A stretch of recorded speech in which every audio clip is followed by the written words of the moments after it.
Друзья, всем привет! Вы на канале DAO Pilot. И начну с того, что биткоин-сеть может быть взломана на горизонте 5-15 лет квантовыми компьютерами. Об этом говорят ученые уже давно. Есть блокчейны, которые не подвержены атакам квантовых компьютеров, и одной из такой сетей является Starknet. И мы сегодня поговорим про этого тяжеловеса. Starknet настоящий тяжеловес. Он не оправдал надежды многих криптонов. Какие новости с биткоином и Старкнетом мы можем из последних перечислить? Это новость от 25 мая, в которой Starknet заявляет то, что сделал L2 над сетью биткоин. Давай поподробнее разбираться, что это означает. То есть, простыми словами, ты можешь взять, например, стейблкоин USDC в сети Starknet и, воспользовавшись децентрализованными мостами, их несколько, два моста, с которыми работает сеть Starknet, напечатать, используя asset runes в сети биткоин, USDC runes, то есть это специальная такая сущность, сделанная блокчейном Starknet в сети биткоин, воспользовавшись этими децентрализованными мостами. Напечатав стейблы USDC в сети биткоин, возникает вопрос, что же дальше делать с этими стейблами. На этот счет мы пока не будем сейчас забегать вперед и отвечать. Время покажет. Очевидно, сейчас первый шаг со стороны разработчиков Starknet уже сделан. Многие пытаются делать какую-либо DeFi инфраструктуру Layer 2 решений на биткоином, но мало у кого получилось доселе. Если у Starknet получится, то это будет настоящий Game Change истории для Starknet. Ну давай двигаться дальше. То есть мы разобрали, как можно будет напечатать стейблы в сети биткоин, используя блокчейн Stark. Но есть более интересная новость для холдеров биткоина, в том числе и для меня, возможно, для вас, если у вас есть биткоины. Это то, что Starknet зарелизил, объявил то, что в третьем квартале этого года, 2025 года, появится стейкинг биткоина. Это уже интересно. То есть, что это означает? Вы можете заложить свой биткоин, обернуть его в сети Starknet и впоследствии получать стейкинг-реворды, стейкинг-вознаграждения в токене Stark. Вот это действительно интересно, потому что у большинства людей, холдеров биткоина, биткоины просто лежат на своих холодных кошельках и никак не работают. А стейкинг-реворды открывают уже новую веху развития биткоина в рамках сети Starknet. И это поистине интересно. И давайте двигаться дальше. Что такое вообще Starknet? Starknet — это Layer 2 решение над эфиром на текущий момент. И вот они уже делают Layer 2 решение над биткоином. Но вообще, что такое Layer 2 решение над эфиром? И почему они нужны, почему они возникли? Вообще, любой блокчейн — это про три столпа. Это децентрализация, масштабируемость и безопасность. По мнению, по идеологии Виталика Бутерина, блокчейн не может отвечать всем трем характеристикам. И эфир, по его мнению, и это правда, отвечает лишь только двум: безопасность и децентрализация. Метрикой северной звезды эфира является децентрализация, поэтому у эфира очень много валидаторов. Вообще Виталик стремится, его North Star метрика северной звезды, к тому, чтобы валидаторов было много, вплоть до того, что можно было валидировать транзакции в сети эфир вплоть до девайсов за $500, вплоть до телефона. Чего нельзя сказать про многие другие блокчейны, например, Solana, где стоимость девайса для того, чтобы валидировать транзакции, стоит $1000.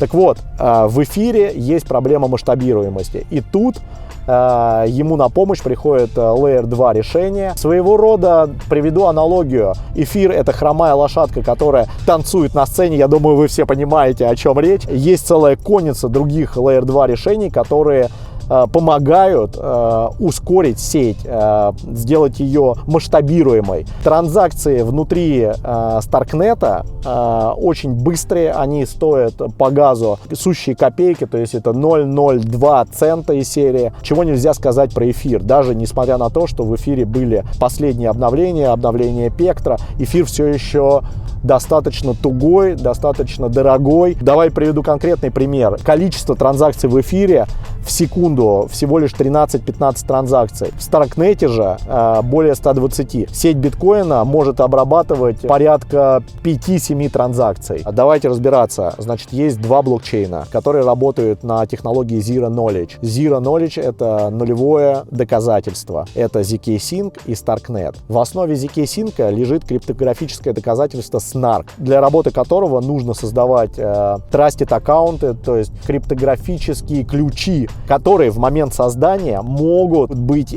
компрометированы, то есть хакеры могут как-то подменить. Точкой уязвимости является создание этих криптографических ключей. Но это быстро, это происходит быстро. Снарки в криптографические доказательства в рамках zk-Sync работают быстро, непрозрачно и имеют точку уязвимости. Если говорить про Starknet, то там используются Stark доказательства, и для Stark доказательств не нужны эти криптографические ключи. Чуть-чуть медленнее работает, но намного безопаснее. Ребят, сейчас просто передвигаюсь по встречам, доеду до офиса, сниму более подробный выпуск про Starknet. Почему вообще я начал снимать про Starknet? Токен Starknet продавался на пресейле в 2024 году обычным ритейл-пользователям по стоимости $1,8. А сейчас токен за все это время, за 1,5 года, грубо укатался более чем в 10 раз. То есть стоимость токена 14 центов. То есть колеблется от 12 до 15 центов. Его очень сильно укатали. Я запишу, почему укатали, какие фонды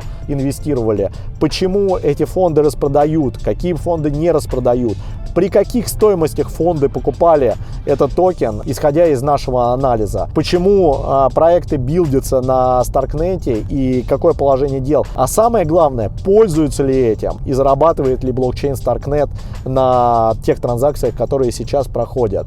То есть, есть ли вообще жизнь в Starknet? Итак, подведу короткие выводы, как я это вижу, как я вижу то, что сейчас происходит со Старком. Охренеть, какая технология. То есть, революционная технология, революционный блокчейн, заряженная команда. Ребята много действительно работают над проектом, и мы это видим. Видим, как он развивается, видим, как он улучшается и привносит в индустрию новые и новые революционные технологии. Но будет ли у этого будущего? Будет ли та пользовательская масса, которая придет, та ликвидность, которая придет в блокчейн, и этот блокчейн заживет? Наводнится ли Starknet ликвидностью? Вот это вопрос открытый. Хорошую аналогию можно привести с Детройтом. Город Детройт, который в свое время процветал, большие производства, красивейший город. Но сейчас это мертвый город, в котором не живут люди, люди уезжают оттуда. Производства все сдохли, можно сказать.